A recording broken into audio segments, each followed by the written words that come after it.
Hola, bueno, ahora vamos a hablar el ciclo de Carnot.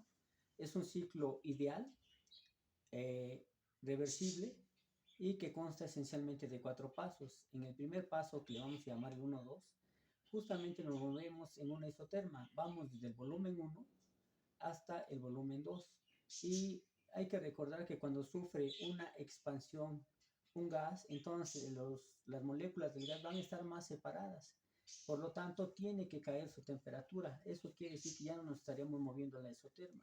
Para compensar eso, nosotros le vamos a meter o introducir una cierta cantidad de calor que le vamos a llamar QH. Temperatura, calor alto, esencialmente. Bueno, vamos a hacer el análisis entonces de el paso 1-2, que es en la isoterma a temperatura H, que es constante. Y hay que recordar la ley de los gases ideales, que la presión por el volumen que es trabajo debe ser igual a NK por la temperatura alta, y todo eso debe ser igual a constante. Entonces, despejando la presión, vamos a tener que eso es igual a NKTH sobre el volumen. Pero por otro lado, hay que recordar que a temperatura constante, el cambio de la temperatura es cero, y por lo tanto, el cambio de la energía interna también es cero.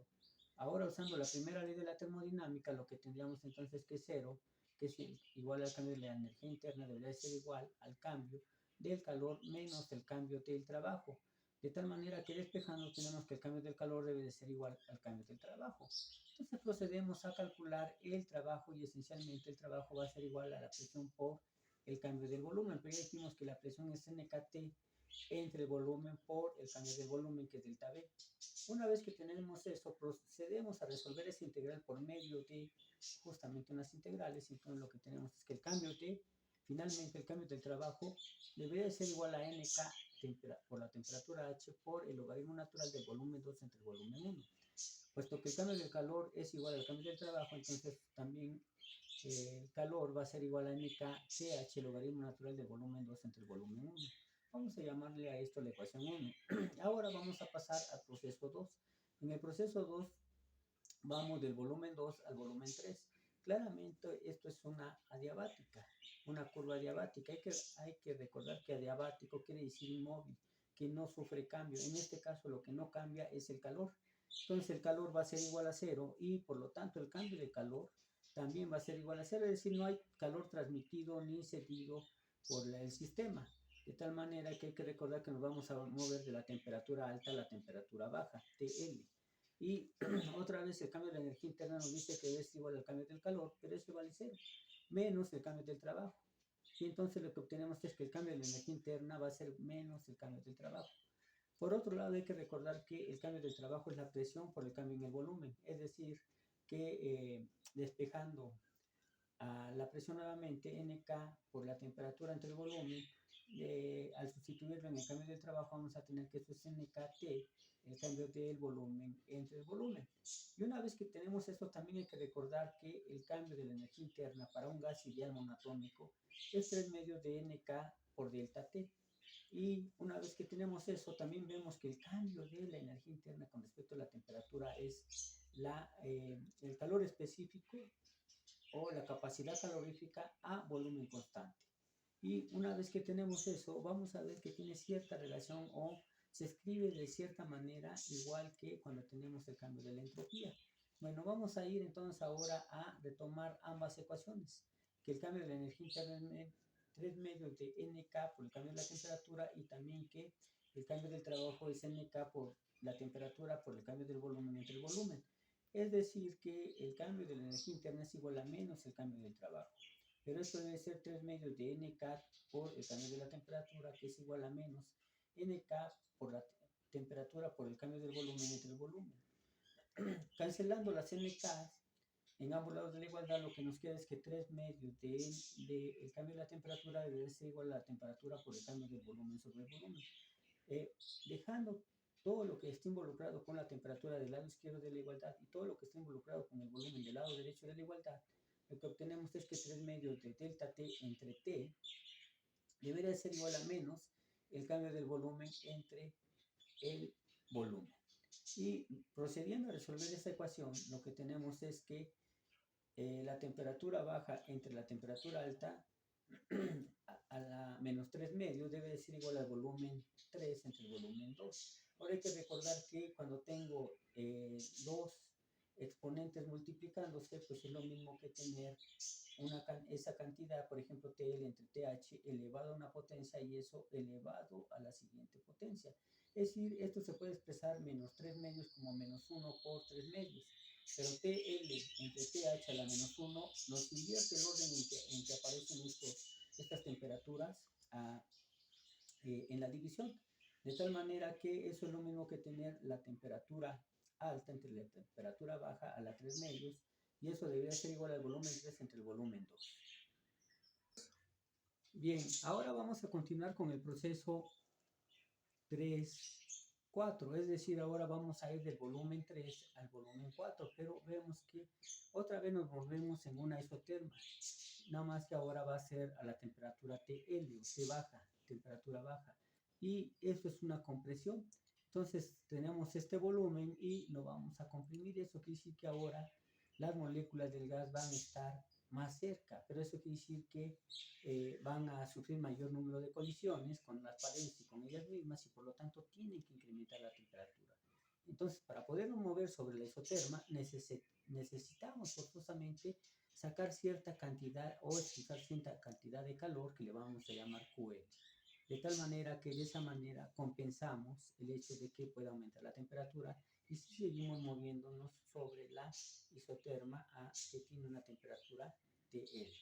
Bien, una vez que tenemos esto, procedemos otra vez a hacer el análisis de datos. Vemos que el cambio de temperatura es cero, por lo tanto el cambio de energía interna es cero, y otra vez lo que vamos a tener entonces es que el cambio del trabajo va a ser igual al cambio del calor. La expresión que nos queda es muy similar a la anterior, simplemente el cambio de trabajo va a ser igual a mk, la constante de volumen, por la temperatura baja por el logaritmo natural del volumen 3 entre el volumen 4. Y una vez que tenemos eso, puesto que son iguales el trabajo y el calor, entonces el cambio del calor 3 va a ser el número de moléculas del gas por la constante de Boltzmann y por la temperatura baja, TL, y por el logaritmo natural del volumen 3 entre el volumen 4. A eso le vamos a llamar la ecuación 7. Y una vez que tenemos eso, lo que vemos, vamos a pasar ahora al último proceso, o a la última parte del proceso del ciclo de Carnot, que es justamente ir del volumen 4 al volumen 1. Otra vez tenemos una nueva compresión y esta es adiabática. Ya habíamos dicho que adiabático quiere decir inmóvil, que algo no cambia. En este caso lo que quiere decir que no va a cambiar es el calor, que el calor va a ser constante porque no se transmite calor al sistema ni el sistema cede calor al medio ambiente, de tal manera entonces que el cambio del calor va a ser igual a cero. Y otra vez, debido a la primera ley de la termodinámica, tenemos que el cambio del calor de la energía interna va a ser igual al cambio del calor menos el cambio del trabajo. Como el cambio del calor es cero, entonces el cambio de la energía interna va a ser igual a menos el cambio del trabajo. Y otra vez volvemos a obtener la ecuación que ya teníamos antes, que 3 medios del cambio de la temperatura entre la temperatura es igual a menos el cambio del volumen entre el volumen. Otra vez lo que tenemos es que la temperatura alta entre la temperatura baja va a ser a la 3 medios, va a ser igual a el volumen 4 entre el volumen 1.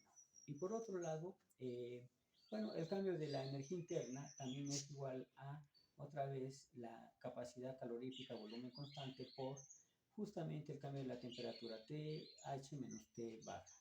Y una vez que procedemos a sumar todas las energías que fuimos obteniendo en cada paso, en cada parte del ciclo, lo que vamos a tener es que el cambio de la energía interna debería ser igual al cambio del calor 1 menos el cambio del trabajo 1, más el cambio de la energía en la etapa 2, 3, más el cambio de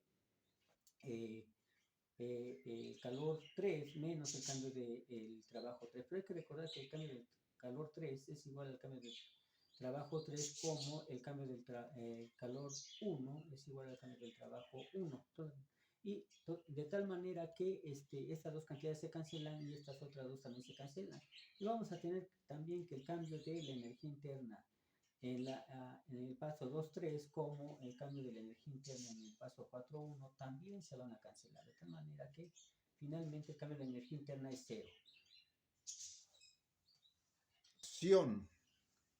Bueno, ahora vamos a pasar a hacer el análisis de justamente la ecuación 1 y la ecuación 9, o la ecuación 7 es la ecuación 9. Entonces tenemos que el cambio del calor 1 es igual a nk por la temperatura alta por el logaritmo del volumen 2 entre el volumen 1. Y entonces aquí tenemos que el cambio del calor 1 entre la temperatura alta debería ser igual a nk, logaritmo natural del volumen 2 entre el volumen 1. Pero por otro lado, el cambio del calor 3 entre la temperatura baja debería ser igual otra vez al número de moléculas del gas monoatómico por la constante de Boltzmann y por el logaritmo natural de el volumen 3 entre el volumen 4. Y una vez que tenemos eso, pasamos a revisar las ecuaciones 5 y 8. Hay que recordar que la ecuación 5 lo que nos decía es que el volumen 3 entre el volumen 2 era igual a la temperatura alta entre la temperatura baja a la 3 medios. Pero eso es justamente también el volumen 4 entre el volumen 1, de tal manera que por transitividad el volumen 3 entre el volumen 2 debería ser igual al volumen 4 entre el volumen 1, o de manera equivalente que el volumen 3 entre el volumen 4 debe de ser igual a el volumen 2 entre el volumen 1. Es decir, vemos entonces que el cambio del calor 3 entre la temperatura baja debe ser igual a nk logaritmo natural de el volumen 3 entre el volumen 4, pero eso es lo mismo que el volumen 2 entre el volumen 1. Pero otra vez eso es igual al cambio del calor 1 entre la temperatura alta. Y de tal manera que lo que nos va a quedar es que el cambio del calor 3 sobre la temperatura baja debería ser igual al cambio del calor 1 entre la temperatura alta. O despejando, mandando todo del lado derecho de la igualdad, lo que obtenemos es que el cambio del calor 1 entre la temperatura alta menos el cambio del calor 3 entre la temperatura baja debería de ser 0. A esta cantidad se le da un nombre en especial.